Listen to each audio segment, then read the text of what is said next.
owner of the Bonds Barbershop brands, Mike Taylor Education, the Great British Barbering Academy, and author of the Mike Taylor Education Resource Book. Been a barber for nearly 30 years and I love it. Been teaching barbering for 15 years. So I've been around the circuit for a long time. And I absolutely love barbering, I love the trade, I love educating. So I really hope you enjoy this theory lesson and get what you need out of it. But if you don't, I'm the sort of guy I'm always happy to help. So drop me an email at info@miketayloreducation.com if there's any questions you need answered or anything you need to ask me at all. Anyway, enjoy the lesson. Shampooing, conditioning and treating the hair and scalp. It is of the utmost importance to follow health and safety throughout every service. Ensure that you maintain good personal presentation. Maintain a clean and hygienic working area. With shampooing, you'd be looking to make sure that the basin is clean and tidy, there's no hair clogging the drain, and there's no water spillages on the floor. Clean and sterilise your tools and equipment appropriately. Minimise hazards and risks where possible. Use appropriate PPE and follow health and safety legislations. Environmental sustainability. In today's world, it's really important that we're being as environmentally friendly as possible. There are many ways in a barbershop that we can help to become more environmentally friendly, including reducing and managing our waste, reducing energy usage, reducing water usage, using recycled eco-friendly furniture, using organic and allergy-free hair products, and using environmentally friendly product packaging. To fully understand the shampooing service, it is important that you understand the structure of the hair. The cuticle, this is the outer layer of the hair and is made up to 12 layers of scales. These scales overlap similar to fish scales or roof tiles. The cortex, this is the middle and largest layer of the hair. This is where the physical and chemical change happens, such as blow drying, colouring and perming. And the medulla, this is the central section of the hair and plays no relevant part in hairdressing or barbering. When trying to picture the hair structure, you can compare it to similar to a pencil, where the cuticle layer is the paint on the outside of the pencil, the cortex is the wooden section of the pencil, and the medulla is the lead that goes through the centre. And that's a really good way of visualising it to help you remember. Most men will not have their hair shampooed. Some occasions where men do have their hair washed includes to remove excess product. If they've got a build-up of hair product, they may need to have their hair shampooed to help you carry out your service. Some men like it to help them relax, and also to remove loose hair cuttings after you've cut the hair. This is especially helpful if your client's going to go back to work after they've had their hair cut. If they've come in on a lunch break, it's a good extra service to offer to help them feel more comfortable when they go back to work for the afternoon. The purpose of shampooing. The main effects of shampoo on the hair and scalp are to cleanse the hair and scalp, to remove product buildup, to balance the pH value of the hair, and to improve hair and scalp conditions such as oily hair and scalp and dandruff.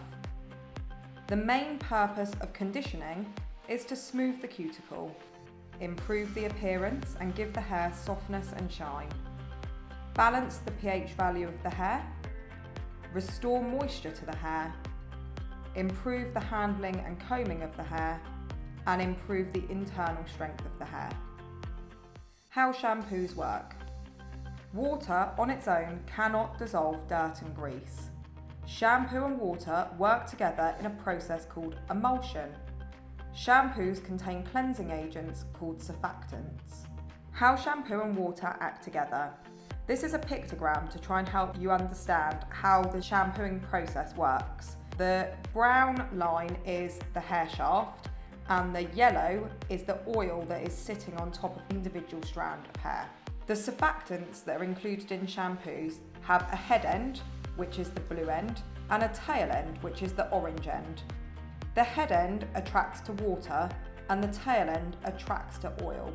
When you shampoo, the lathering process creates a push and pull effect on the hair. When the shampoo is rinsed, the oil sticks to the surfactants and rinses out with the shampoo. And then the hair is clean with no oil on the strand. Let me explain how shampoo works. So here we have a glass of water. With the water, what I want to do is put some oil into the water. So I'm going to put some droplets of oil in the water. And as you can see, the oil just floats there on the surface. I'm going to stir the oil as you would if you're shampooing with your rotary. And as you can see, the oil just sits there on top of the water. But what I'll do now is I'll add some shampoo to the water. With the shampoo added, now we're stirring it up as you would do with your rotary technique.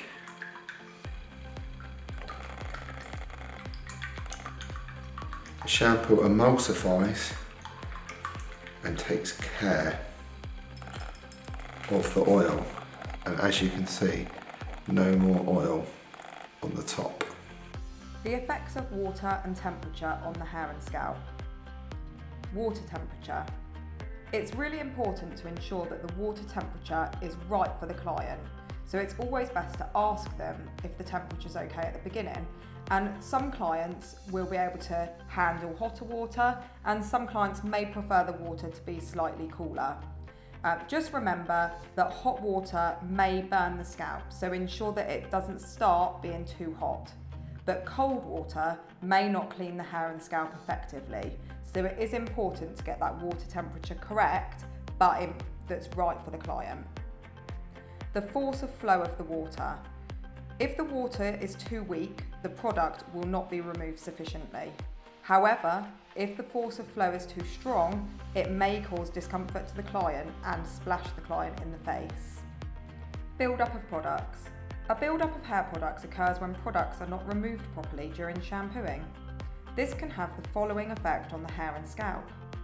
The hair may look dull, it may feel greasy and sticky. The scalp may look dull and feel dirty. It may feel itchy for the client and may be sticky to touch. It is important to remove products prior to carrying out other services to ensure that other services aren't hindered. During cutting, it may be difficult to see the natural growth patterns, difficult to comb and section, and it may have an impact on your tools and equipment. With styling, it may be difficult to see the natural growth patterns, difficult to brush, and hair may lay flatter than what you would like it to. And for chemical services, chemicals would be unable to enter the cortex of the hair because of the barrier created by products. Detangling hair from points to roots. When detangling hair, it's always good to use a wide-toothed comb. Use small sections, and whilst holding the hair in one hand to prevent it pulling at the scalp, comb the tangles starting at the ends of the hair and working your way up to the roots. This is especially important with longer hair. The pH scale. The pH scale is a measurement of how acidic or alkaline a substance is. pH 0 to 6.9 is acidic, 7 is neutral, and 7.1 to 14 is alkaline. Human hair has a pH level of between 4.5 and 5.5. The hair's natural acidity prevents fungi and bacteria from growing on the hair and scalp, and it also helps to keep our cuticles closed. Products used on the hair can disrupt the natural pH balance. It is important to, where possible, use products with a pH level 7 or below.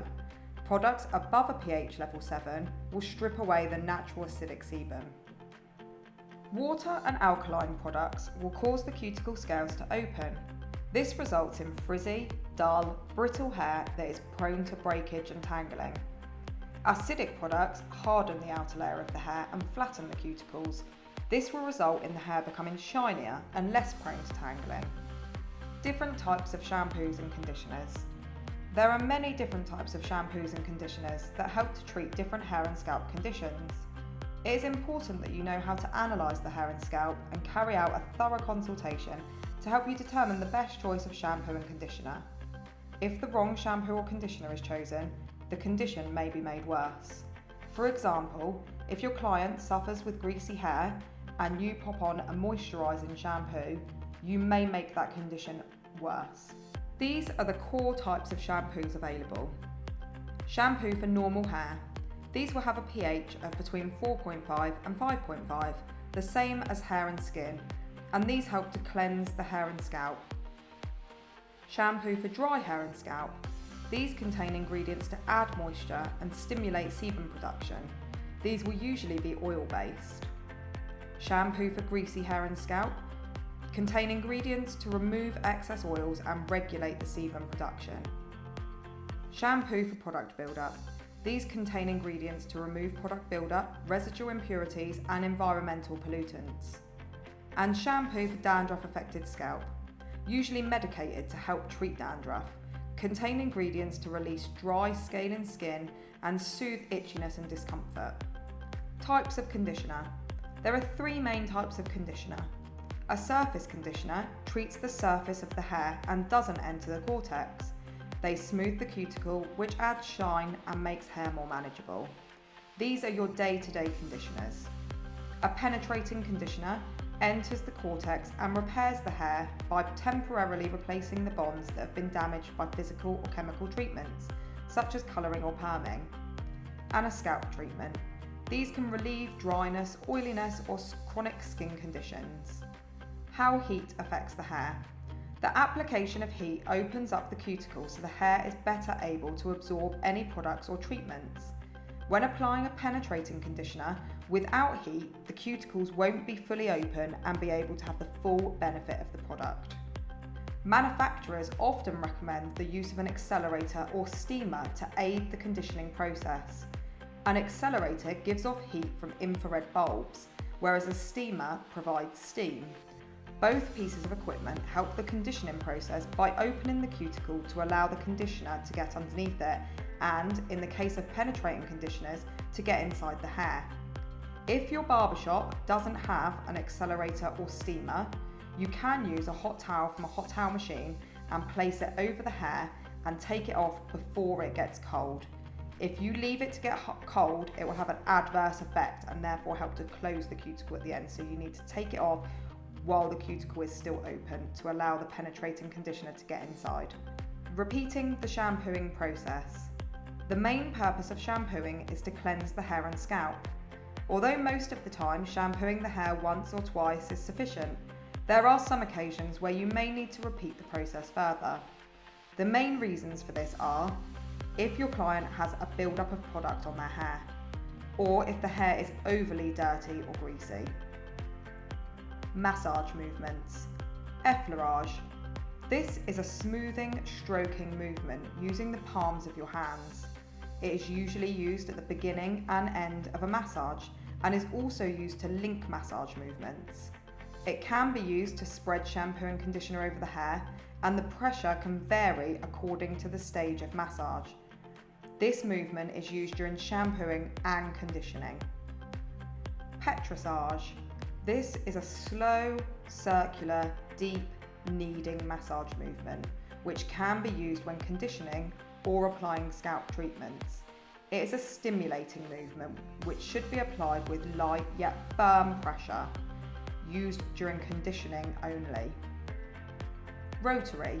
This is a firm, circular massage movement used when shampooing to stimulate the scalp. It is done by moving fingertips in circular movements, and this is used during shampooing only. And friction. This is a vigorous, quicker massage movement used when shampooing to help to stimulate the scalp. It is done by moving the fingers from both hands in opposite directions and is used during shampooing only. So, during shampooing, you would use effleurage to apply your product and then rotary and friction. For conditioning, you would use effleurage to apply your product and then petrissage. A step-by-step guide to shampooing. Prior to washing your client's hair, make sure that you carry out a full and thorough consultation. You will need to identify your client's hair and scalp type. This will enable you to choose the correct shampoo and conditioner for each individual client. Gown up your client using a gown and towel across their back and shoulders to protect their clothing. Make sure that your client is positioned correctly. This will ensure One, that your client is comfortable. It is really important when your client is getting their hair shampooed that they are sat comfortably in the basin. But it will also ensure that they have a watertight seal around their neck to make sure that no water will seep down their back. Always check the water temperature before and throughout. This should be done on the inside of the wrist. Check the water flow. If it's too strong, water may splash on your client's face. And thoroughly wet the hair.